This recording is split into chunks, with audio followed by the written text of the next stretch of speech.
Good? Yep. All right, Mitch, do you want to give us your backstory in just a couple minutes? Well, my name's Mitch Keller. I started playing baseball. Well, I have an older brother. His name's John. He played with the Orioles for a little bit, but just going back when I was younger, he was always he was 3 years, 4 years older than I am, 3.5 years older. So there's always that age difference there. I would always learn from him on how to do stuff and just be super competitive. That's where I started playing, was against him in the backyard, and then it just grew to Little League and then high school, and then he got drafted, so I always thought I would get drafted out of high school too. Was never really throwing hard until, I always threw harder, but not enough to get drafted or anything like that. But this is my junior year of high school, I was topping out at like 90. So I thought college, and I was committed to North Carolina, so I knew I was going to college, but I didn't really think anything of it. I know my dad was kind of nervous that, I was only topping out at 90. I might not have a chance to play at UNC. So I saw a guy down in St. Louis and started throwing 95 after that winter. And I got drafted and spent 5 years in the minor leagues with the Pirates. And then I made my big league debut in 2019. Was that kind of your first training experience? Where you could pull Yes. down, stuff like that? Yes, that was definitely my first training experience. Also my first time like doing any kind of weight training or anything. I didn't do any weights or anything. So that was like a big deal. And I think that first spring, there was like a spring league thing in Iowa, because we play high school baseball in the summer there, so we had to do a spring league game, and it was like 25 degrees out, and my first pitch was like 95, 96, and there was like 5 scouts in the stands, and I remember this. There's like 5 or 6 scouts. First pitch was like 95. I only threw like 2 innings. The next weekend, I think there was like 100 scouts, and I was like, what? Like just amazed. And it was just basically off of one weekend. I think word traveled quickly, and that's kind of where it all started, where we get drafted. So When in your career did you think, like, obviously you dream of being a major league pitcher, but when did you think, like, I'm going to do this and I'm going to do it at a high clip? like pitching the big leagues? Yes. I don't think that realization even started until, like low A, honestly, because when I was in the GCL and then I went to Bristol, which was a rookie, I don't even know what you want to call it. Real good taste of pro ball there. Yeah, so I was like I don't know. I didn't really understand how far away we were, or like how far away I was, or how close I actually was. So it felt like a million miles away. But I think once I had a really good low A year, then I started like having a bunch of recognition and the top prospect list and stuff, and that's kind of where I started thinking like, okay, I could probably make it to the big leagues, and like that's kind of the expectation, is like you're gonna make the big leagues. How have you kind of kept yourself grounded throughout all of it? I know obviously like GCL, I know Bristol, the Appy League is obviously terrible. Yeah. But throughout your entire journey, you spent a lot of time in the minor leagues. How do you keep yourself present in the moment of not being bogged down because you're in one place wanting to get to another? What's your routine been like with that? Honestly, just trying to take it start by start and just pitch by pitch. As cliche as that is, it's just like I know there was a time in the minor leagues where I was like, I should be getting called up to the like AAA, I should go to AAA, or I should be moved up to AA, and as soon as you start thinking that, that's when like performance is, I feel like you just get complacent and not doing his best. There was one start, I remember our old pitching coordinator, and he could tell that and it was in AA, it was one start, he knew that I wanted to be up in AAA, and I probably should have been. Like, I had a really good year so far, and I was over halfway through the year, and he came into town and he was like, show me you want to be there, or like, show me something that tells me you deserve to be there. And I think I just kind of took that of like every start now is like, of a show me why you should be there. Don't expect it, like show it, and like force the hand of having someone take you there. And that game, I don't know, I think I had a really good game, and then the next day they sent me up. So just always trying to prove something every start out, I would say, to get back to that question. Can you tell us that story that you told last Friday, the Tommy Top Declan story of walking the first yeah. couple guys? Yeah, and I mean, in Toledo, one start, there's like my parents had come to town in Toledo, so I mean it's quite a good drive for them to come out and watch me play, and I know they were there. There's having a start. First guy gets a hit. I think I went back and read the article. So the first guy gets a hit, and then I walk the next 2 guys. So the bases are loaded, like on 4 pitches. So it's just bad. Bases are loaded, nobody out. And in our minor leagues, it's like 30 pitches. Like if you get to 30 pitches, someone's hot and you're done. So I'm getting close to that, or like 18 at this point, but I don't have anybody out. And our catcher comes out for a mound visit, and like the way the stadium is, there's no like awning to block the sun, and it was coming down. And the way when I pitch, I come here and I come set, and when I lift my leg, my head kind of comes up just a little bit, and the sun was hitting me in the face. So trying to lock back in on the catcher, I was having a really tough time doing it. And I was like, dude, you got to tie your shoes, like stall. I need like I need some time for the sun to get down so I can see you. And the next 2 pitches, like 2 balls in a row. I remember it was 2-0 count, and then from there the sun went down, and after that I struck out the next 12 batters of the game in a row. So struck out the side, and then in the last, I think it was the 5th, I only ended up going like 5 innings because I had so many pitches. I had like strikeout, ground out, and then a strikeout. So it could have been the worst start of my career, and it ended up being one of my better like career high in strikeouts, which was crazy. And you got the call after that? Huh? You got Yeah, the and then call I after got that? called up to the big leagues after that. Yeah, so it was kind of cool. What do you think about your 2022 season? It started not great. Devin and I go back and forth, like trying to figure it out. But then once we figured out some stuff, it was pretty special. It was really cool. I wasn't trying to think of like how good it was, like in the moment. I was just trying to block out all the noise of like, hey, like people just start treating you different a little bit, like around the building and around the league, when they know you're having like these good outings and good starts and you're stringing them together. So it was hard to block it out, because I'm just trying to stay focused, because I knew there was more work to be done. I mean, I think at the end of May I had like a 6, and then at the end of June or July, I don't remember exactly, I had like a 4, and I was like, all right, there's still more work to be done, and like I just kept going.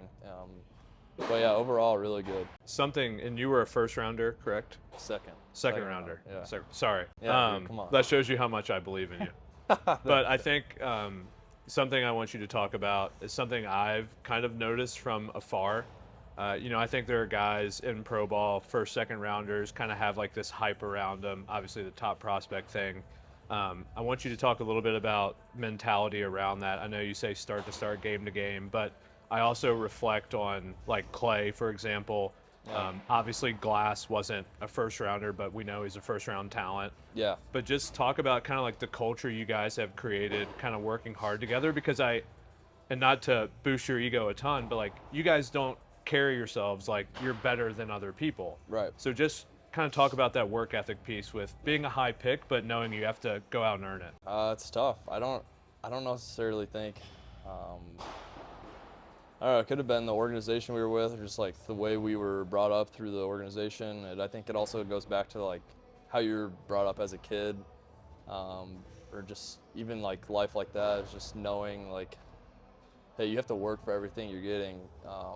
It's just not gonna be handed to you. And I think what helped me realize that was having my brother go through pro ball before me. So he had a full extra year. Like he had been through, I was always a year behind him once we got to pro ball, because he went to college.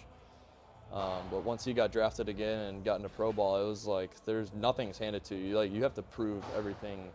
Like just because you're a high pick doesn't mean it's gonna work out. And I think honestly for me, seeing Glass now in the big leagues while I was still in the minor leagues, kind of go through his struggles and stuff, and knowing he was like the poster child for the Pirates, is like, he is the dude and he's having struggles, so like it could happen to me. So like, you gotta kind of come back down to life and really live in the moment and just work hard. And because if you don't, like, it's not just gonna be handed to you. Did you have anybody like Glass now, like that was your mentor, like coming up through the minors beside your brother, like within the Pirates org that you kind of like Yeah, leaned on? so Jameson Yeah. Tyon, my first day I signed in GCL, or I signed in Pittsburgh, flew down to GCL, and actually him and Clay Holmes were there rehabbing for Tommy John. So I was at the complex with those guys all the time. Every single day I saw them. So J-Mo's just been like a huge mentor to me. I always watch all of his starts, and just being in the minor leagues and knowing and watching him throw and just do his work. I mean, he's a pro day in and day out, and just being able to be around those guys every single day I think it was really beneficial for me. I don't know if my career would have been any different if those guys weren't there, but I think it did help it a lot to like know that, hey, this is an everyday thing. You have to have a plan coming in, get your work in, good quality work, not just to be there going through the motions, but get your work done, make sure it's quality, get something out of every day, no matter, like, you could be feeling like shit one day or feeling bad one day, but just making sure you're getting something out of it every day. It's not like a wasted day ever. I forgot to mention J-Mo, but he is like an all-time good guy. Yeah, and it goes back to that of, like, he was a second overall pick, I think, in his draft. Behind Bryce Harper, I think. Yeah, behind Bryce Harper, like, and being in that building, you would never know it, being around J-Mo. So I think it all is like, kind of comes around him too. Just who you're brought up with in the organization is huge. Yeah, I've always been fascinated by your guys' little group, and I think it is very influential. But talk a little bit, like, obviously you said they were good mentors through the minor leagues, but like especially Glass. So I think that's a good example, like your big league career getting off the start, like maybe it doesn't go as well as you want it to, but yeah. Talk about, because I know Glass is similar in that regard. So just talk about that some. Yeah, it's like Glass now is going through so much stuff, and like even when I came up to the big leagues and I struggled, I mean, you'd hear people saying, oh, he's the next Glass now, he's like super good in the minor leagues, can't do it in the big leagues, whatever it may be or why. And like, I don't know, I can't put my finger on it, and I don't think Glass could either when he was with the Pirates in the big leagues. It's just like something that, I don't know, you're just going through it, can't figure it out, trying a lot of different things. And I think that might be some of the problem is you're trying too many things, whether it's you just take a step back and be like, okay, I'm good at this for a reason.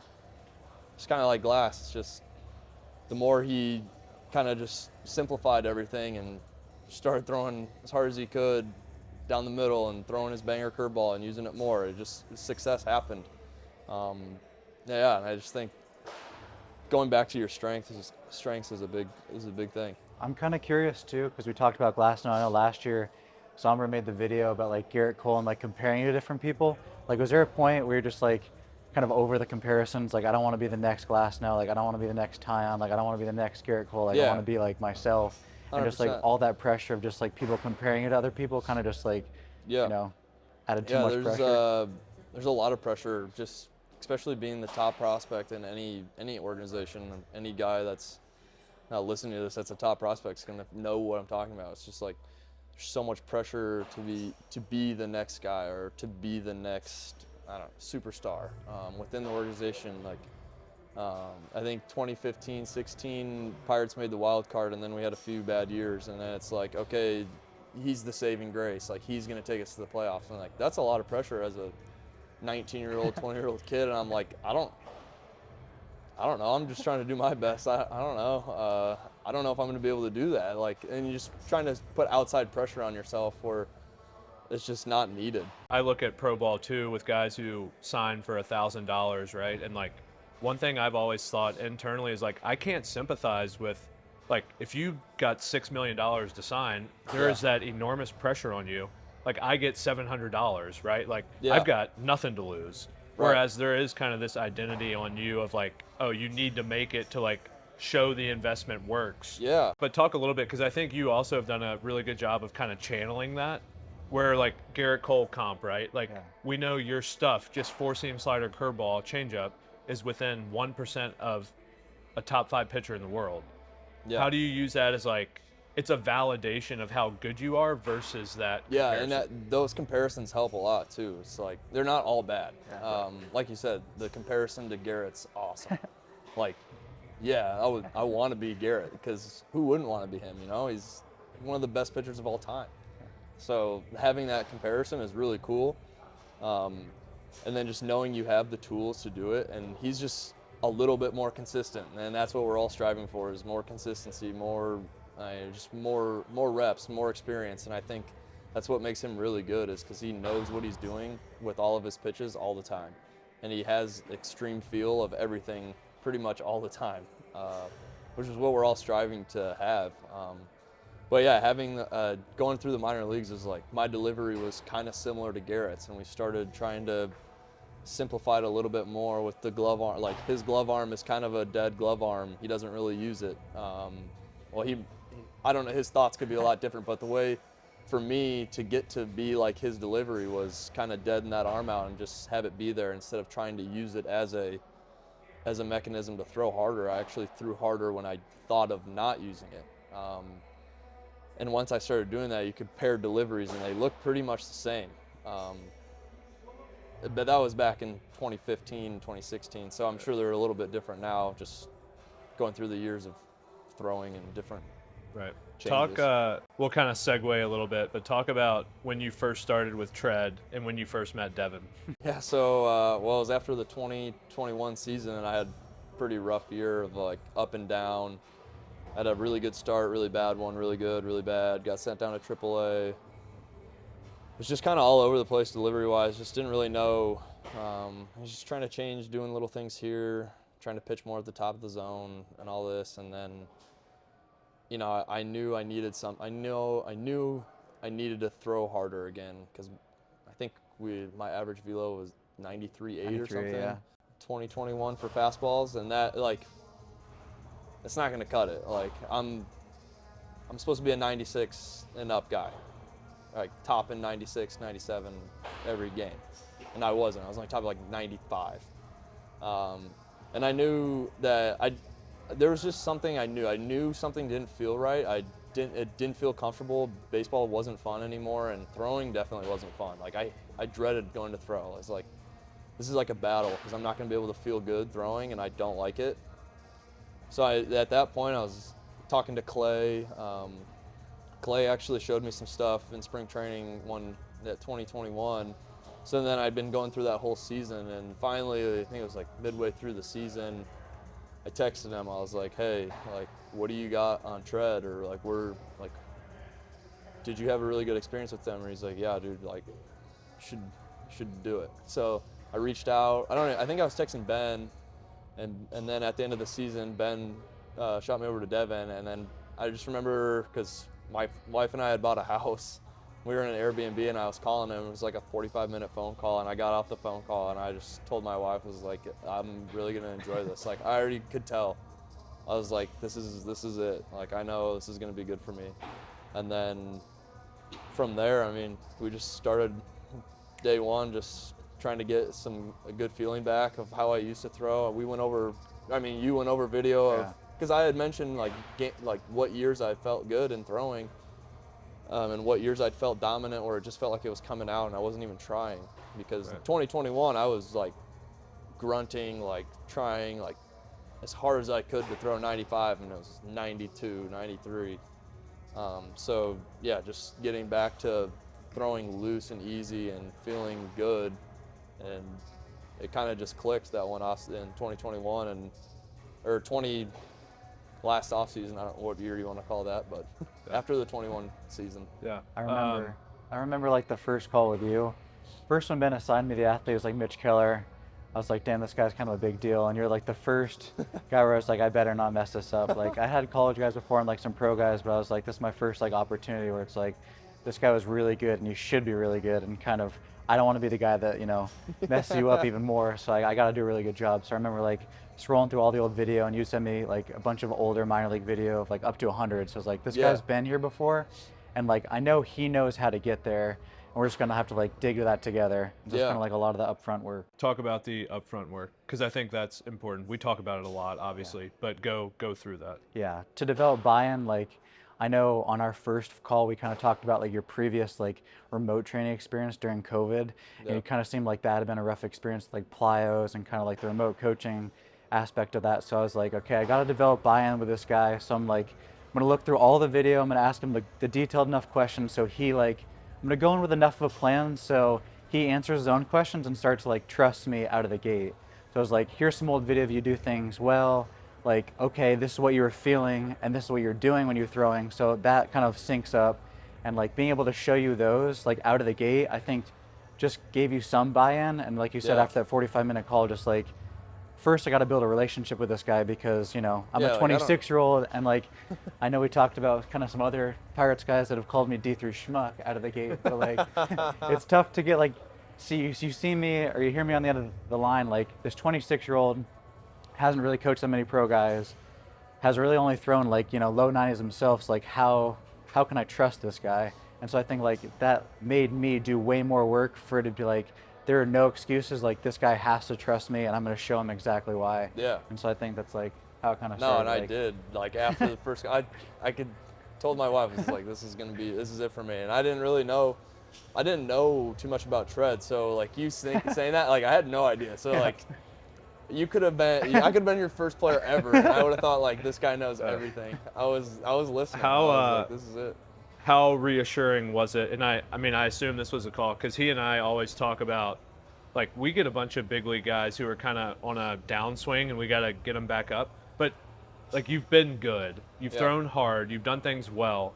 How reassuring was it that he was seeing these things, you had felt these things, and that was more of your approach instead of trying to completely reinvent who you were? Like, that was the big thing for me. It was, I would show him the video and he had the answer. Like, not necessarily had the answer, but you knew what I was feeling and what I was talking about, and you're like, okay, well, you did this when you threw hard, and I'm looking at film right now, and you're just not doing it. So what can we do to get drills to get you back into doing those things again? And I think it was just probably like a month worth of drills. I mean, first couple of weeks was literally just plyo balls, doing drills, not even picking up a baseball, and trying to get into better throwing patterns. And I mean, it just, the first day I picked up a ball and threw it, I was like, oh my, like, I didn't have the words. I was like, this is it. Like, this is how I throw. This is how I feel good, and this is what felt good. Yeah.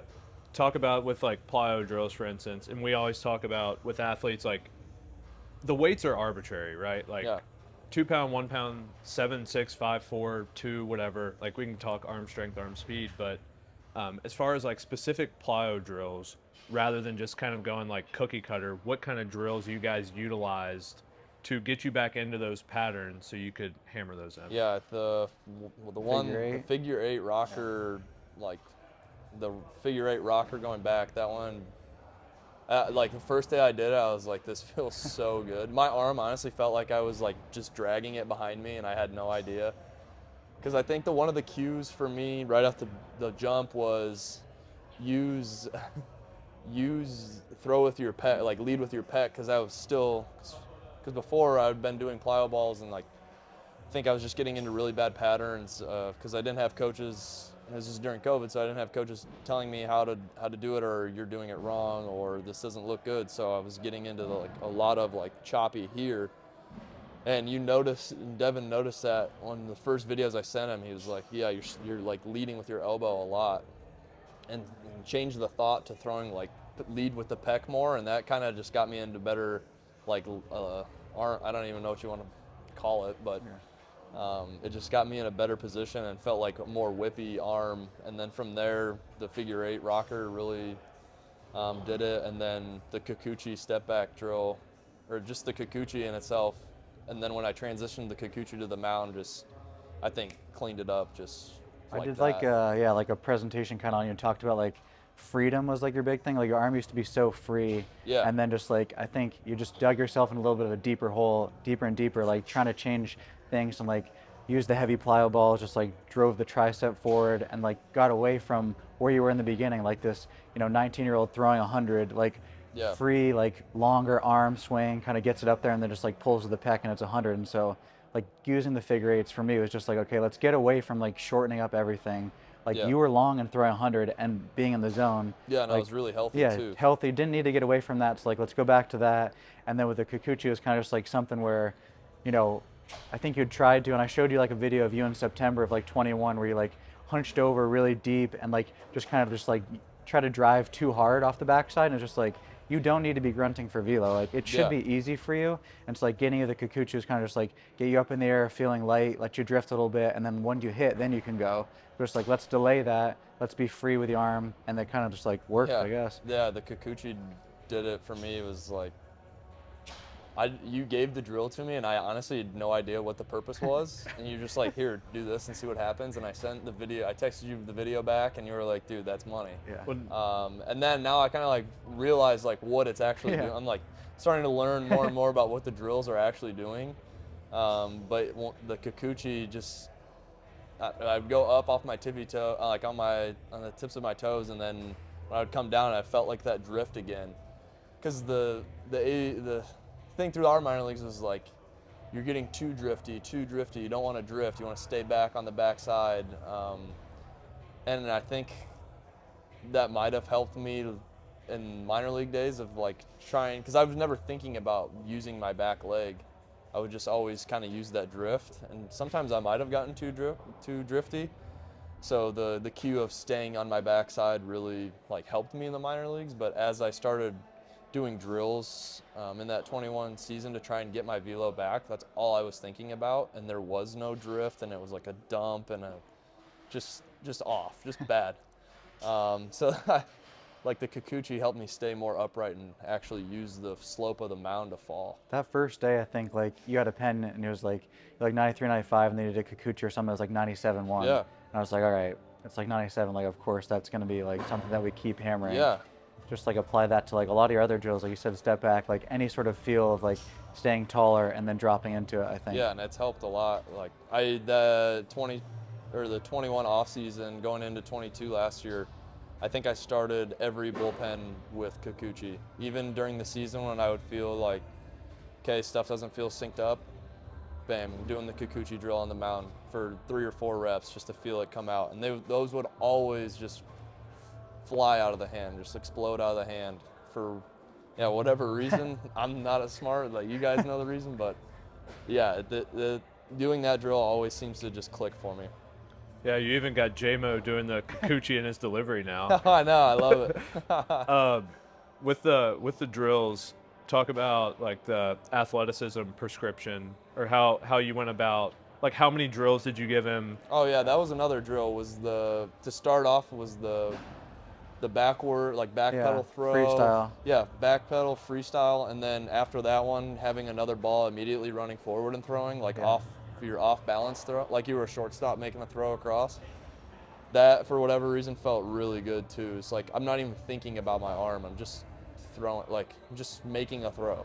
I remember like the feedback I think that I got from you from like the first call was like, you had felt so stiff in your delivery, you needed to get away from that and like started feeling athletic again. So I was like, okay, you know, here's like an arm action freestyle or something, because you also were like a basketball player in high school too, like athletic guy that never really probably focused on pitching or else like threw hard. No. And so like for you getting away from the delivery so you can come back to it and like starting to feel good is like huge. So it's like arm action freestyle, some figure eights to keep you long, and then the Kikuchi to like make you feel like you're getting tall. I think it was just like those 3 or 4 drills are just like, let's get away from the delivery for a little bit so that when we come back to it, it's like, it kind of feels like it's supposed to feel again and not just like. And I think the other drill that we had was the half kneeling. I don't even know how to describe it. Yeah. Half Quick kneeling. pick. Like, half kneeling, the plyo walls this way, turn, rotate, and just fire. Yeah. And that one felt really good too. Just the combination of all those. Yeah. Yeah, talk about something we talk about specifically with Devin, and I'll toot his horn a little bit. It's like Devin is a simple guy, but how relieving was it with kind of like how simple the plan of attacks were? Like it wasn't like we were slamming 20 things on you to try to I mean, it was super easy. It was like when I got the plan, it was like, here's your from the assessment, here's your mobility stuff. Okay, do that. Super easy. Follow it. Whatever. Nothing too crazy. Nothing too time consuming. Just little things here and there. But then like the drills, I didn't know what to expect. So when I got the drills, there was 4 drills, 4 or 5. And I thought they were going to be like crazy drills or whatever. And they're just super basic. Honestly, like nothing too crazy. It's like anybody can pick them up and start doing it. And like you might not be perfect at it at once, but that's the whole point of sending the video in or whatever. It was like, So if I never sent you the video of me throwing the plyos, I would have just kept hammering it this way instead of leading here and trying to get some layback there. It's just like this super simplified, and just having that was like a really freeing thing too. Is like, okay, because the COVID year I tore my oblique, and coming back was like a bunch of drills, like I felt robotic in those drills, and these were all freeing, like just physically freeing drills that honestly meant my mental state of, it was mentally freeing too. It's like, okay, I don't even have to, I'm not thinking about where my arm is, it's just happening. I think that we talked about it too. It's like, for you doing so much work ahead of time, just like put it right in front of you, just be like, this is all you need to do, like focus on this one thing. You don't have to be thinking about 50 different things about your back leg or like what your arm's doing. Yeah. Just like give you these drills, focus on one thing per drill, and like you know what you need to be working on, and then they all kind of like build off each other. That was one thing that I try to do specifically for you and like all my guys, like make it so simple and straightforward for you. It's just like, even if things go wrong, like you know that you do a couple Kikuchis off the drill and like shit starts to feel good again. So like you don't have to worry about, you know, what's my back foot doing. It's literally like do a couple of these. Yeah, like, I've never thought about, like guys talk about their knee going that way or like trying to push it that way. I've never thought about any of that. I just like, oh, I just do the Kikuchi drill and it just like it just works for me. Yeah, so you think like all of the drill work has just been totally embedded subconscious with you now? Like you don't have to think anything. No, not really. I just see the drill do it, and like it just kind of syncs up, which is like super simplified, which I love it. bread and butter. Yeah, like I'm a super simple person, so when something is simple for me and like nothing too complex of like, especially body wise, but like I don't know, even like game reports or like scouting plans, like if it's a simple plan, like if we can just hammer a couple things, like simplify it, it's way easier to master the plan. I think you're way more bought in. For me. That's a valuable thing for like any of our athletes, because I know whether this is big leagues, high school, whatever, so many times we get guys who just want more. It's like, okay, I'm not creating the pec stretch I want out of the figure eight. I need like 5 more drills, you know, or whatever it is. But talk about when you first built out his program, just walk through it A to Z, kind of mobility wise, lifting wise, obviously what you were focused on, maybe what you didn't care as much about. So the big things that like, usually I can tell if like a guy brings them up himself, it's usually kind of a big deal. So it's like end of 2020 on, you kind of stop lifting, or like kind of we're on that like once a week lifting, kind of just like maintenance mode. It's like come in like relatively weaker. So I was like, okay, that seems to be something that like velo trended down too. So it could be that, could be like lifting related. And then mechanic wise, I went back to like, there's a video of you throwing, I think up to like 99, something like that. And I was like, all right, the 3 like alliterations big for me with like simplifying it for guys was like timing, tempo, and tilt for you. Were like your big 3 of just like, okay, we need like, you're athletic. Let's like simplify it down to these 3 things. And if these 3 things are doing, you know, you're doing well with those, like we know you're in a good spot. Yeah. So it was like those 3 things. And then mobility wise, like there wasn't too many crazy things. Like for him, he's like a little bit of a lax guy where it's like, he can get into some deep ranges. So it's most about like controlling the ranges. So it wasn't anything crazy. It was just like, let's get a little bit stronger. Timing, tempo, tilt, let's remember those 3 things. You know, here's some plyo drills to get you feeling more athletic. And let's kind of, you know, get away from your delivery now so that, you know, once you get back to it, we know what we need. Yeah, I think taking a step back from the delivery piece and just kind of teaching myself teaching myself how to learn how to throw again was the big thing. It was like, don't even worry about like a delivery out of the windup or anything like that. Yeah.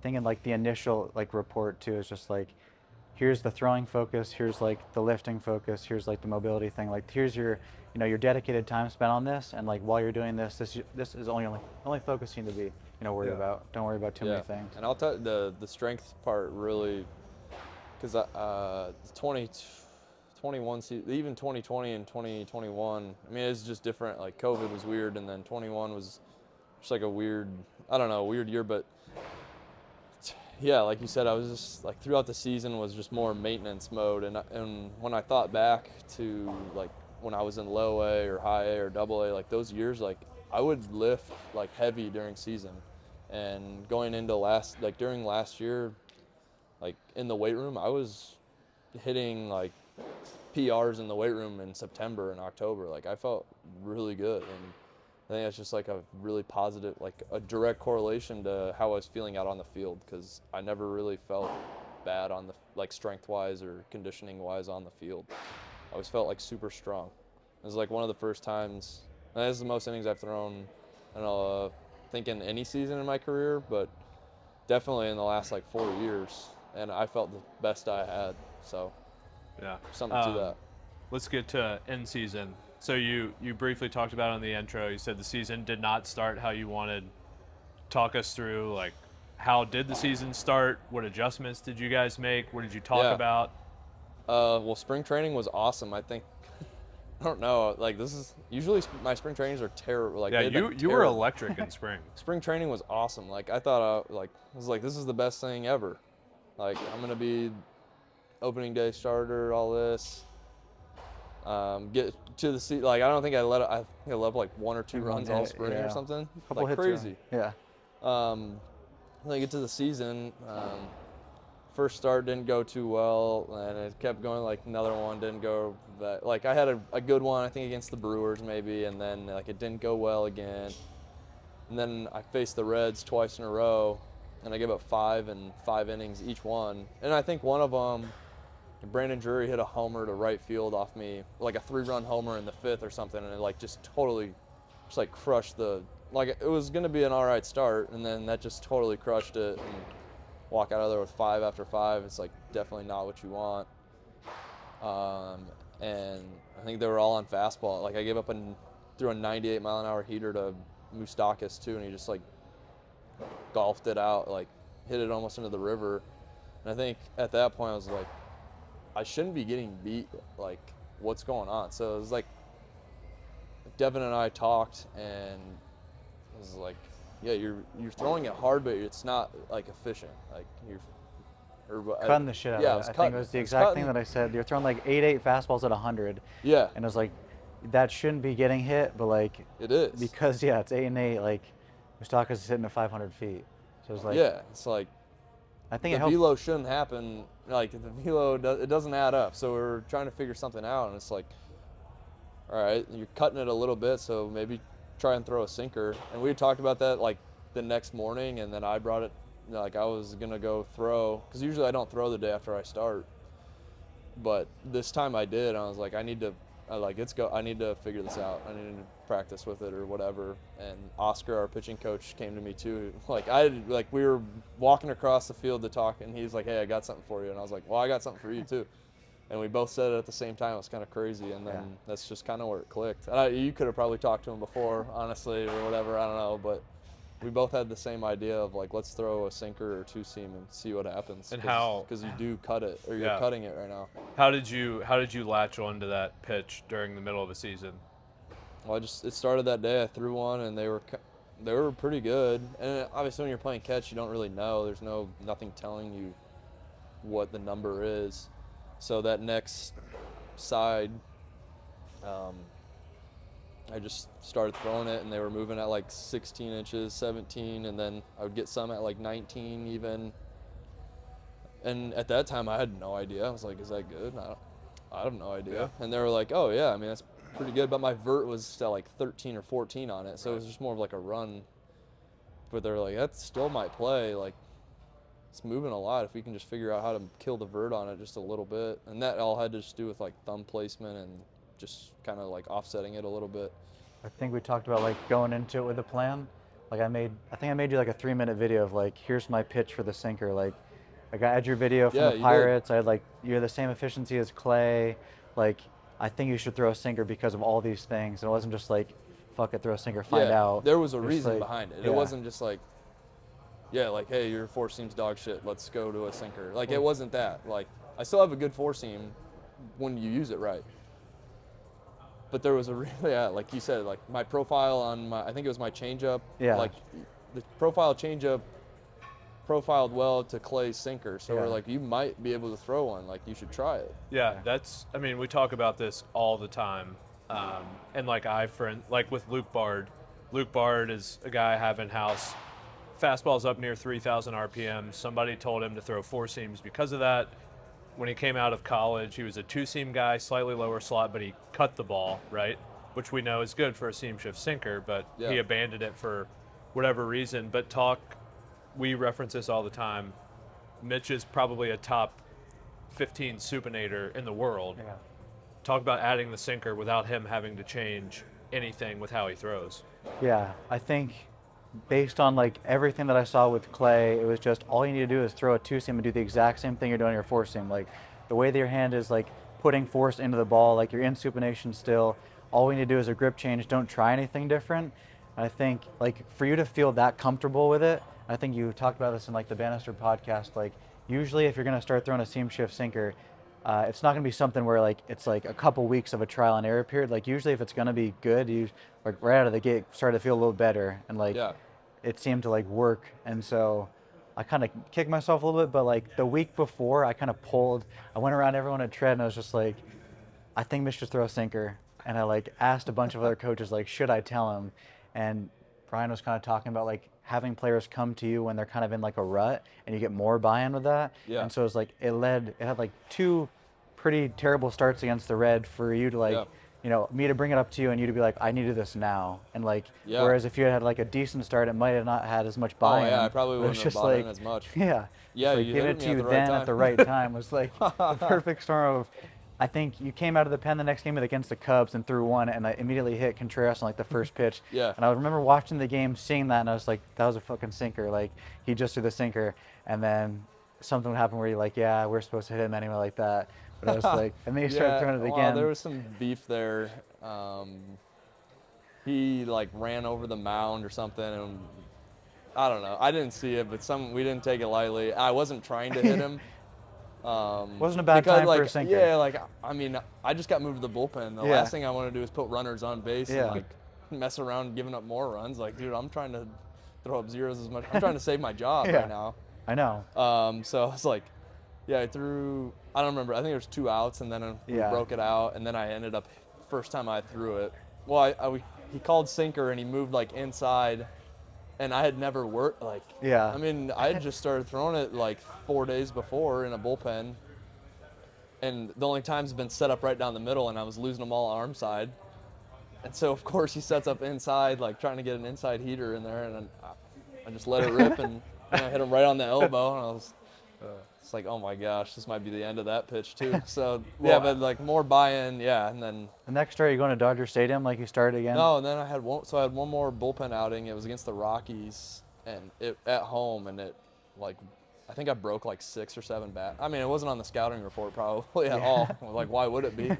But yeah, that's kind of where it started being better. I didn't throw too many. I think I only threw like 10 or so that game. But then the next start, Dodger Stadium had me start in Dodger Stadium, and that place is electric. So I was like 96, 97. Yeah, when did the sinker get good? That start. Yeah. That's pretty good. And then which made the sweeper better because you had like 85 mile an hour slider going one way and then sinker going the other. And so I actually went back and watched video. That start against coming out of the bullpen against the Cubs, I was trying to throw a sweeper, or I had a different grip. I think I had like the curveball grip or something, but it wasn't. We were just trying to get something to move more than, because the gyro wasn't working out for me. I just lost the feel.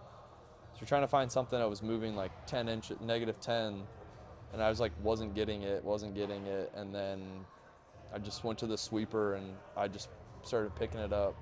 And then against the Dodgers, it just they all kind of clicked a little bit. With the sinker, tread network wise, did you talk to Clay about it? Oh yeah, yeah, me and Clay. So when I started picking it up, I was texting Clay. I was like, dude, you gotta what are you looking for? And he was like he's like, just tweak the ball like this way a little bit. He was sending me pictures of the black ball with the thing on it and trying to get the slow-mo and seeing it move. I would send him like edger video, just trying to see what he had on it or whatever. And he would give me as much as he would like, I mean, he's still playing with another team, so he doesn't want to give me all the secrets or whatever, but he was helping me just a little bit, like with finger pressure, trying this, trying that, on what made his really good. And yeah, he was awesome about it, just trying to help me out.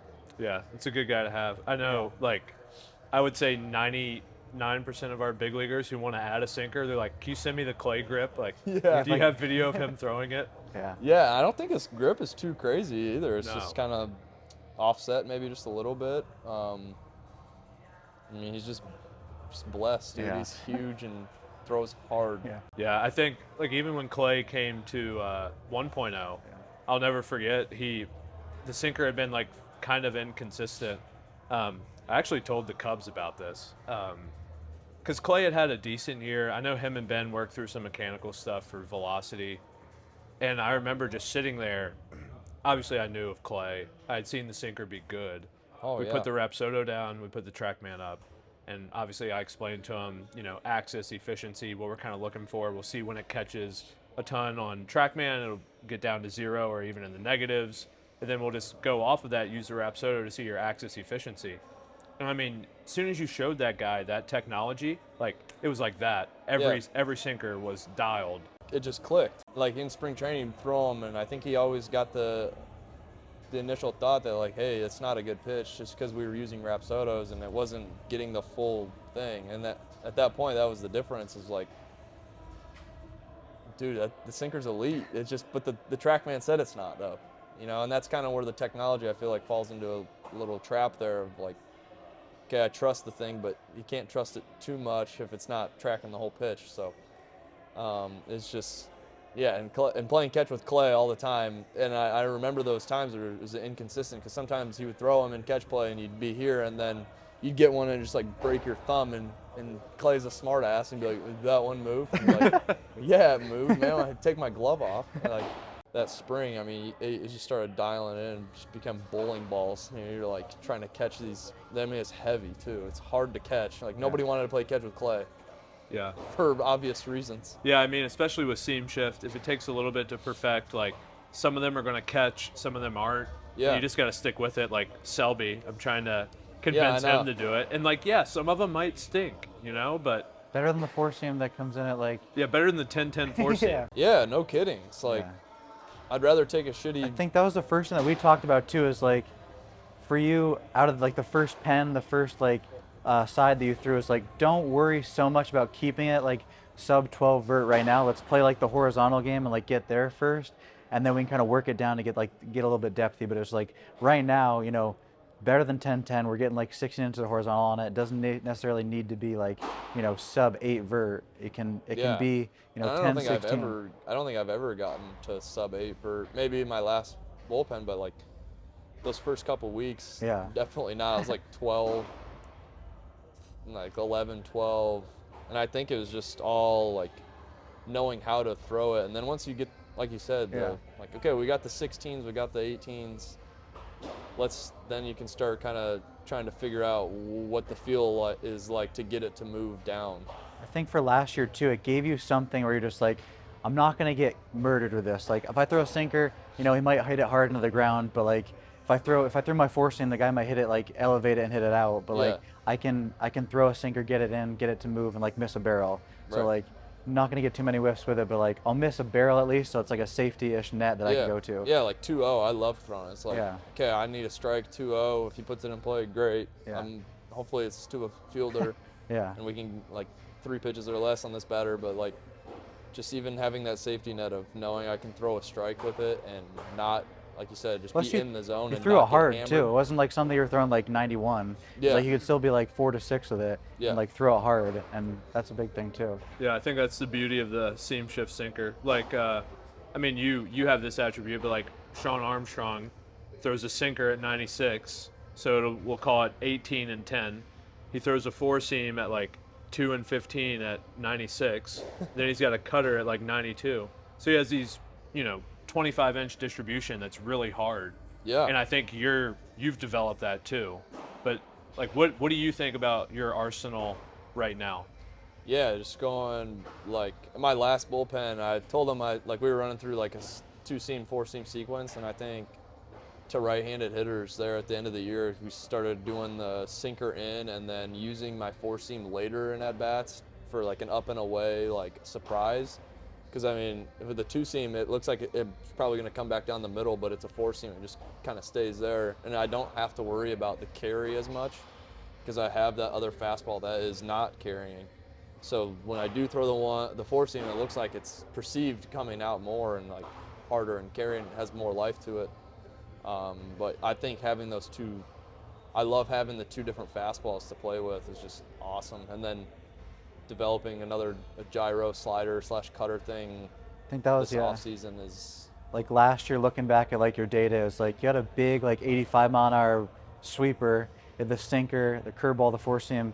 I think like we talked about adding something like in the middle because a lot of your stuff was like bigger, and so like having something tighter, harder, like that was the next level for your arsenal. I think like something you've had before in 2019. That was another thing that we talked about early on. Is like your favorite slider was like your 2019 gyro that I think it was like 47% whiff percentage or something crazy like that. And it's like something you got away from and didn't even have that last year, and now you're like coming back the same guy you were last year plus like the pitch you had in 2019 that kind of was your bread and butter. Like that was my pitch. Throwing at 90.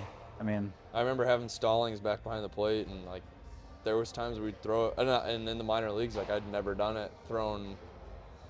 He was calling it like 5 pitches in a row, and they're like swing and miss, swing and miss, swing and miss, ball. Like I was just throwing it all the time when I got to the big leagues, because in the minor leagues I was just throwing fastballs. Like I was just blowing people away, and then start facing the bigger type hitters that are smarter, and you're starting to rip in it. And I felt really good with the gyro slider, and then COVID happened, whatever, started going through some things, and I just didn't feel comfortable with it anymore. But I think this off season, just getting that back is going to be huge for my arsenal, and having the sweeper and the curveball Supinator, one of the best. is good to have all. Like, I mean, you don't want to have too many, but if you can command all of them and they're all pretty good pitches, you might as well have them. Joe Musgrove last year, it's like Supinator also. Like Musgrove like could throw cutter, slider, sweeper, curveball, like, and you like hitter knows like one of 5 or 6 pitches coming at me, you can throw them any count. Like better be ready for it. Yeah, and that just puts you in such an advantage before you even throw a pitch. Talk about like your profile as a starting pitcher though, because I know we talk about this jokingly about an ego death of a pitcher. Like you're a guy who's thrown 100. Like everybody loved the video of you in here throwing 101. And you can throw hard, but what is your mindset around pitching specifically? Because obviously we joke all the time, but like throw 100 but don't throw it. Or like Colin Selby's fastball is bad. His breaking balls are really good. He should throw minimal heaters, right? But how do you tackle that as being a guy who could be a power pitcher? Yeah, it's hard because you want to throw 100 every time, but like my mentality when I'm on the mound is I'm not trying to throw it hard. I'm just trying to execute the game plan of like all the cool stuff of throwing hard is out the window. It's now time of like executing and trying to like get them out. And if I have 96, if I have like a nice and easy feeling to me on the mound of like nice and easy, bam, it's coming out clean and it's 96, 97, awesome. Like I'm not trying to throw 100% effort every pitch. Like that's exhausting, and I feel like you can lose a lot of your like good mechanics that you work for all the time. And there is situations within the game of like, okay, I got this guy 0-2, 1-2. Like I'm gonna rear back and like find out, get after this one. Like I'm gonna see what I got. Like, do I have 100 in the tank today? Yeah, maybe, but I'm not trying to do that every pitch because I think just a lot of stuff breaks down when you start doing that and you're not thinking about the right things. And I like that. Throw 100, but don't throw 100. Like I think that's a really good point. I think you retweeted it last year too. It's like the first slew of starts where you had like sub 50% fastballs or something. Zombro's a big hater on heaters anyway, but it's just like when you started throwing like breaking balls more, like curveballs, change up the other stuff more, like made them respect your heater. And it wasn't also always like in the minor leagues coming up, you're like, if anything goes wrong, like I have to go fastball here. Yeah. But like you had other things to throw that they had to respect, that it wasn't like, I'm just gonna sit heater here, and it like once you get to the big leagues, like you're throwing 100, but if it's 8-8 heater, guys can sit on that and still hit it out. Oh, so it's like I can throw something else and like, not feel like I have to rely on one specific pitch. Like they got to respect everything. Yeah, and then adding the sweep. Yeah, like adding the sweeper just felt like that was like a weight lifted off me. It's like I don't have to rely on my four seam to be my pitch. Like that's a tough pitch to rely on.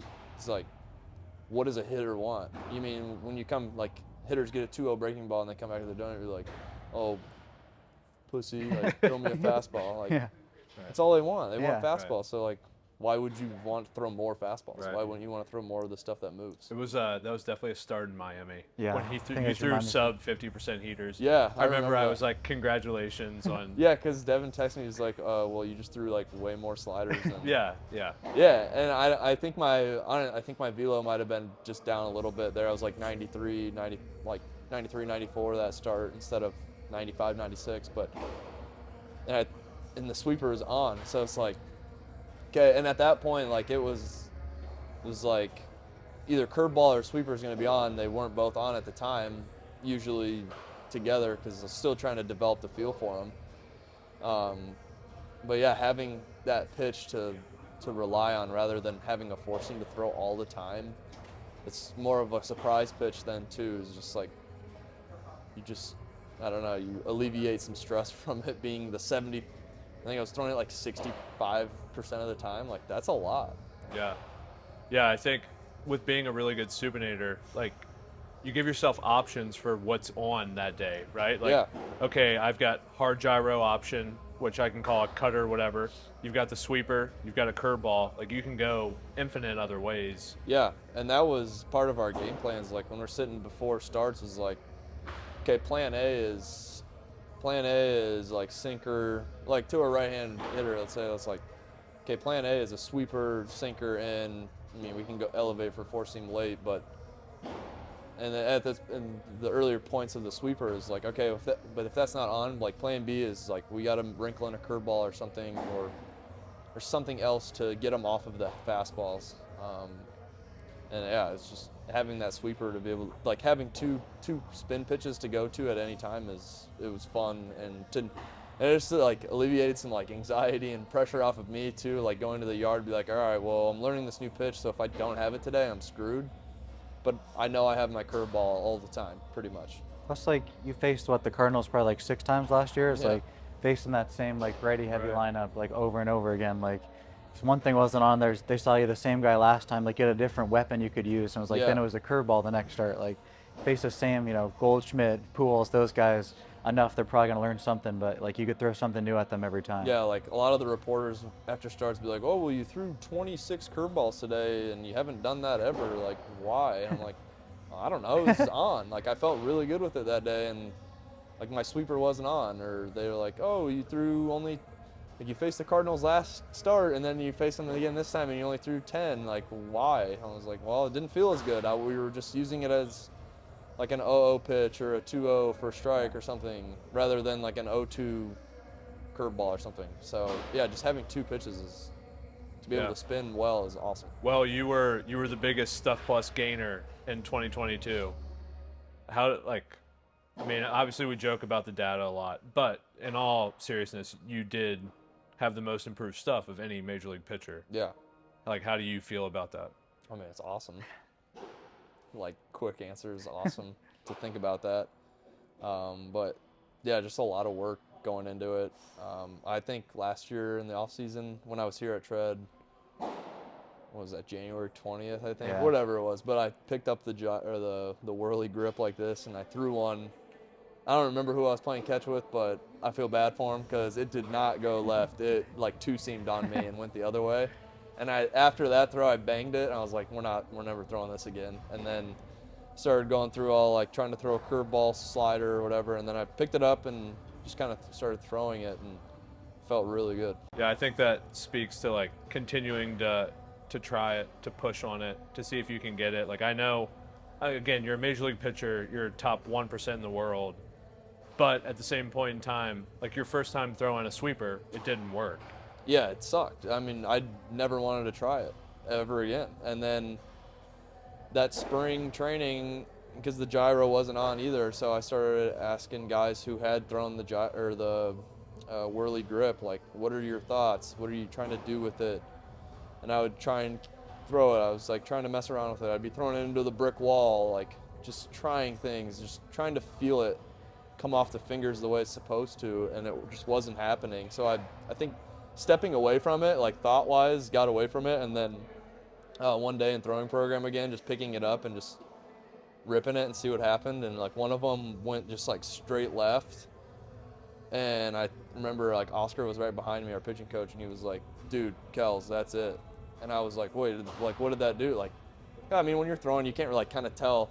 He was like, dude, it went straight left. He's like, do that, whatever you just did, do that, try and do that again. So like, I was like, I honestly don't remember what I did. Like, I just kind of threw it, and I picked the same grip up, and I threw it again, and it just went straight left again. I was like, all right, I'm trying to remember how that felt coming out of the hand. So yeah, it's just a testament of like, if it's not working within the first 5 throws, like, it doesn't mean you can't do it. It's just your body's trying to learn how to feel it, and having technology to match up and really hone in the movement helps a lot. I think you and Shohei were the only 2 guys to throw like -20 above 85 last year. Was there any, like, for you right now, do you have like your go-to feels on it? Is it just kind of like, I'm gonna throw as hard as I can, like grip and rip it? Say my go-to feel is like, I kind of like thinking about my pointer finger being, like, if I pick up the ball, just like having the pointer finger, the side of it resting on that seam.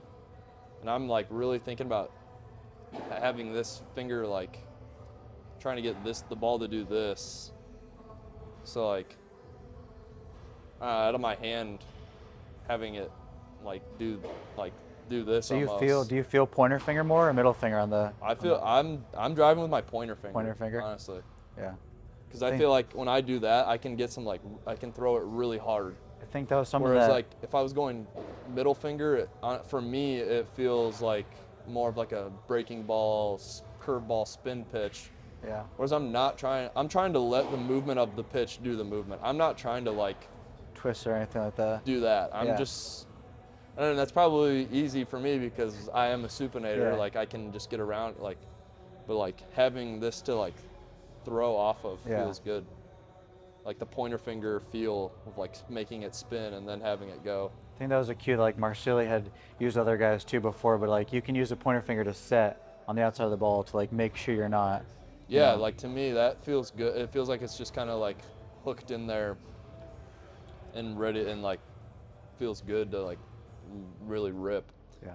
And I love stadiums, so like the Rays have in their stadium, this is like the first place, kind of got like addicted to looking at it, but because that was one of my better games, was like throwing it really hard, like, and that was, I don't know why that just felt good, like letting them rip. I felt like I had really good control, like let them go, it'd be like 86, and I'd throw the pitch, and there was like on the back ribbon behind the left field foul pole, like I'd throw it and like try and like catch it and like slyly look up there, like velo checking, but I was like movement checking. I was trying to see what the movements are, and honestly having that mid game was like, someone must be like 19 inches of movement with like no vert, like 0 vert at like 86, and I'm like, dude, they're not touching that. Like in my mind mid game, I'm looking at that and be like, oh, I'm throwing it again. There's no way they're hitting it.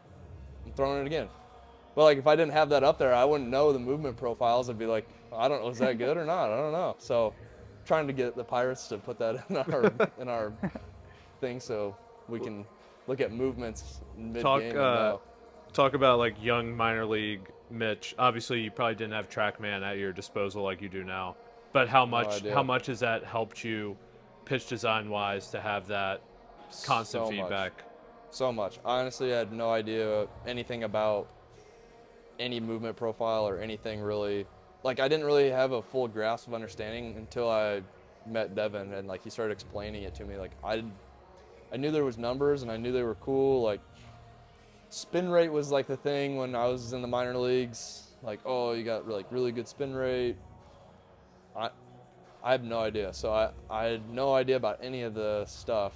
So when I was throwing bullpens and they had the Rapsodo there, I don't know, like, is that spin efficiency good? Is like, you have no idea. And at that point, I wasn't adding any pitches. All I had was a fastball, curveball. And I barely had a changeup.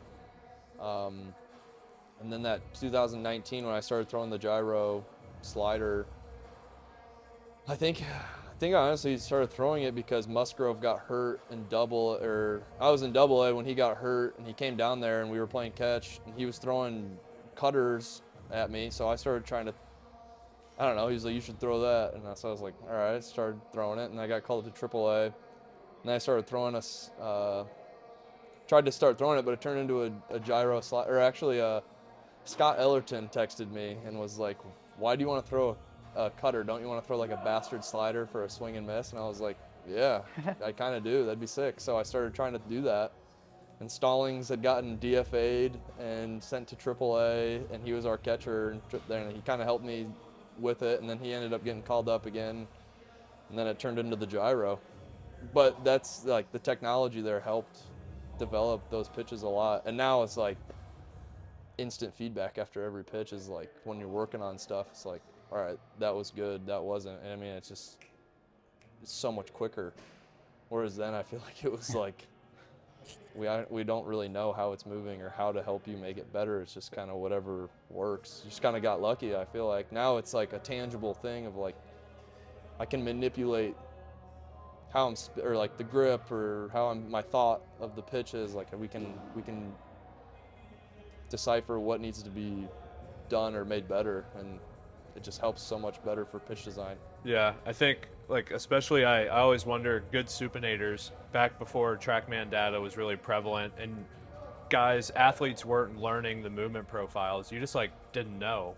And so Yeah, it's kind of, like, laughable now. You think about it. You're like, how the hell did but it's true. Yeah, but, like, how the hell did anyone, like, learn new pitches or, like, throw? You just kind of got lucky, I think. Because at the deadline, an Astros guy asked me about you anonymously.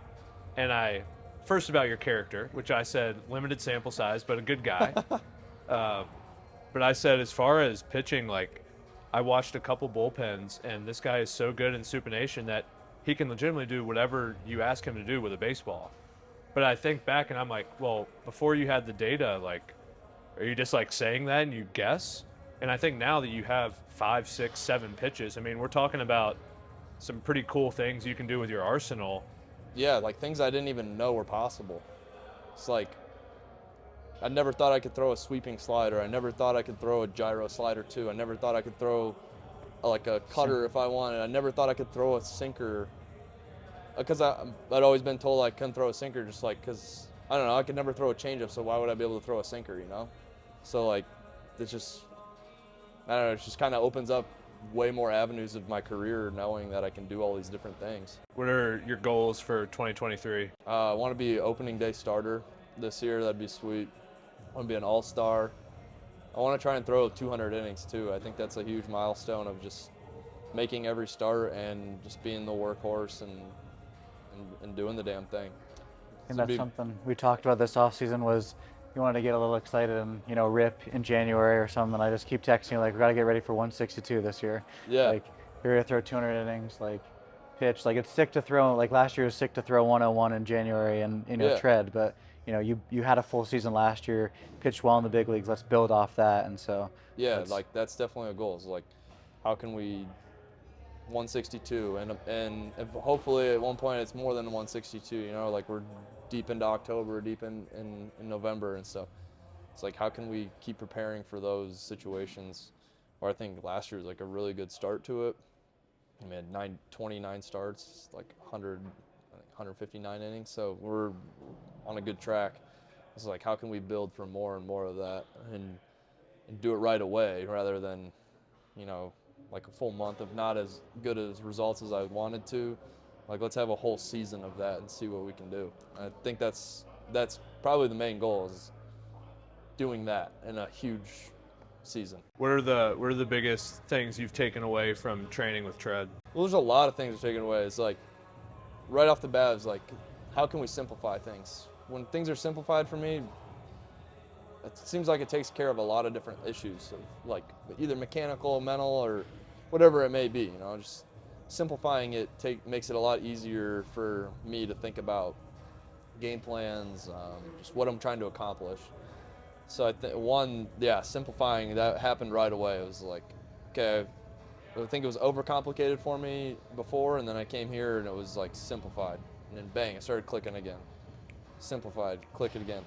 I also think just like prep work of before I had like a little bit of mobility stuff, but it wasn't like okay, these are kind of what you need to do. And I think those all, you can correct me if I'm wrong, but they come from the assessment of like, hey, these are areas where we've identified that you kind of lack a little bit, or you don't lack, but these are good things to stay on top of. And I don't really think I had that. I think I was just going through the motions, but now that I have a program that's tailored to me and what my deficiencies are, that really locked in with me of, okay, these are things that I need to do for me to stay healthy and stay strong and stay in my good positions in my delivery.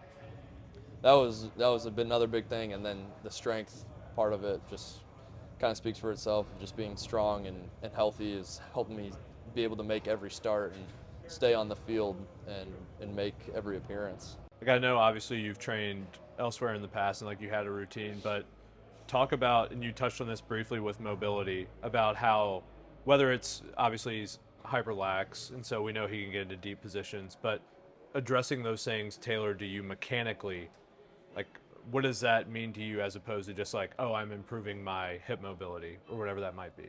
Yeah, it gives you more of a purpose of why you're doing it. I think if someone was like, oh, you should do a hip flexor stretch. All right, well, like, why? But for me, like, knowing that if whatever prescribed mobility thing it is like, that's going to help me in my delivery when I'm on the mound trying to compete at my best. It's like, I don't want to slack on those things, because if I do, I'm just doing myself a disservice of when I do get on the mound and throw. It's like, why wouldn't I do that?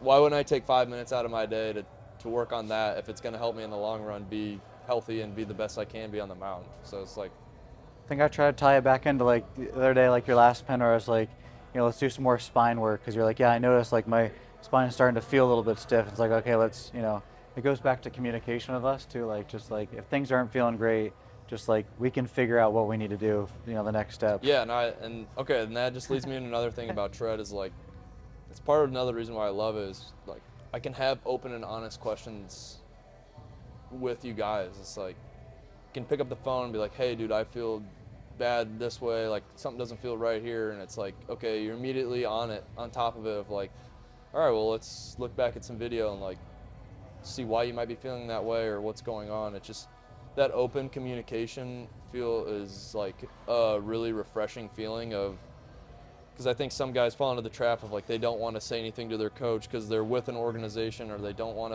to like spill the beans of like what's going on, and they want to hold it within. But for it to be able to like feel freeing, I could tell you guys anything, and knowing that that you guys are going to work for me and be there for me to try to make me feel better or make it a better situation for me. That is probably one of the bigger things that like I love about tread. And if there's one thing I've learned is like honesty is the best, because you could ask me, like I'd be doing velo days or whatever, and if I send it to you, it'd be like, oh, I was 96 today or whatever, but I was really like 92. Like, who's that help? Like, that doesn't help, because if I was 92 and I sent you that and be like, okay, well, why was he only 92? Like, let's figure out how we can get to 96. But if I'm saying I'm 96, there's nothing wrong, like, yeah, there's no issue. But like having that just honest, like as the player to you, just being honest about everything is helpful in multiple ways. It's like, you can't explain it. You're a Major League Baseball player. You can live a lifestyle you want to live, but talk to me about like what your lifestyle looks like now, because I mean, a lot of people get there, and I don't know if they're necessarily diligent enough to stay at the top. But yeah, I don't know. In the off seasons, like I hate traveling. I don't know. I just feel like overwhelmed with it, because I don't think that I'm getting the work in that I need to. Because it's truly a job. Like even in your off season, like it's a job. Like every single day I go in, just do some sort of work, mobility, like do my programming, all of that, just like sticking to the plan. Try not to get too far off of it, because like I've seen people fall into the trap of like, it's the off season, like I'll do it tomorrow, like I don't need to lift today or whatever. But like those days keep adding up, and like the more days like, I'm not gonna do it, you just keep falling behind. So it's like, okay, I made the big leagues, but now how do I keep getting better and better? And it's doing the little things that add up to big things. It's like just just helps. I know some guys could maybe balance it, like when they travel to Thailand every other Yeah, week. like Bangkok. Yeah, where he's just feeding monkeys out on an island. Yeah, superhumans. Yeah, Yeah. I don't have that ability. Like I have to work I have to work a little harder. Well, like I mean, this is actually one of my very genuine questions is, like, with your failures early on in your career, Yeah. do you think that's now kind of groomed you for this position? Oh, 100%. Yeah, if I didn't fail, I don't know if I'd have the same drive as I do. Not saying that I hadn't had it in the past, but I think it's taken it to another level of like, I don't want to lose this because I know how good I can be. And that was like one of the first conversations. Like, I know how good I can be. It's just, I'm not there. And I've failed and I failed and I failed, but I've had success and I know I can have success here. So like finding a plan and sticking to it and really just hammering that out and having that drive to be the best I can is what makes me go. Can you talk a little bit about like baseball being fun again too for you? Like, I know you went through like 2021 was like a tough year of like a lot of ups and downs, but like this year is like more about fun and like. Yeah.